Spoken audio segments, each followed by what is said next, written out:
I caution entrepreneurs, especially young ones, as they look at the opportunity of other people's money, whether it's VC, whether it's lines of credit, whether it's loans, whether it's debt from family, whatever you want to do, debt for us has always been a challenge to navigate. And it's because of a lack of experience with managing money of that size and with, the responsibility of generating revenue and profit to be able to manage and maintain debt and lines of credit.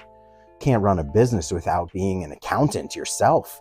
You can leverage those types of teams. You can go and search for that type of knowledge. You can hire a bookkeeper. You can hire a CPA. Talk about money out. That's an expense. That's overhead that you add to your business. If you're not a master of money for yourself, that becomes a challenge. It's Mount Everest that builds up behind you. So we never have a problem anymore of delivering the work that we set out to.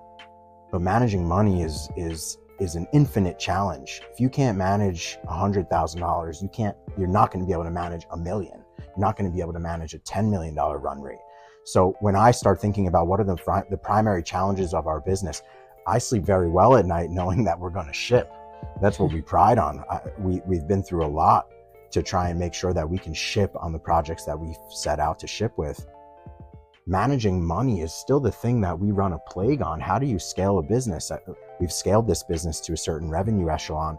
I still have pain in my stomach about taking on too much debt, having too much debt to service, having to search for refinancing, having to leverage our homes and assets, having to be so exposed because I didn't know how to leverage debt. The key of that is using debt to generate exponential revenue.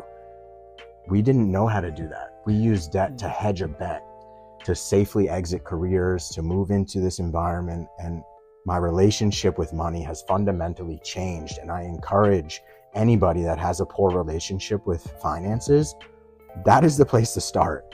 Learn to manage that budget, learn how to forecast. And for me, that has been a master class that I wish I'd had prior to ever running this business. A relationship with cash would have been substantially different and is now today. And it took us about 3 years to figure out how to manage the amount of revenue that we generate these days. Yeah, that's definitely, I mean, I remember nights where we were like, oh crap, like we're going to be out of money. Like we have to figure out what we're going to do. Because again, that was all business model stuff too. We used to have net 30 contracts, and so you're paying your employees, and then people are paying 30 days later, and sometimes people are withholding payment and if they wanted certain types of deliverables. We really had to. That's all business model stuff. That's not necessarily execution. We had to change the model to meet a financial model that we could actually sustain. So it worked out for the best, but it was definitely a hard lesson learned.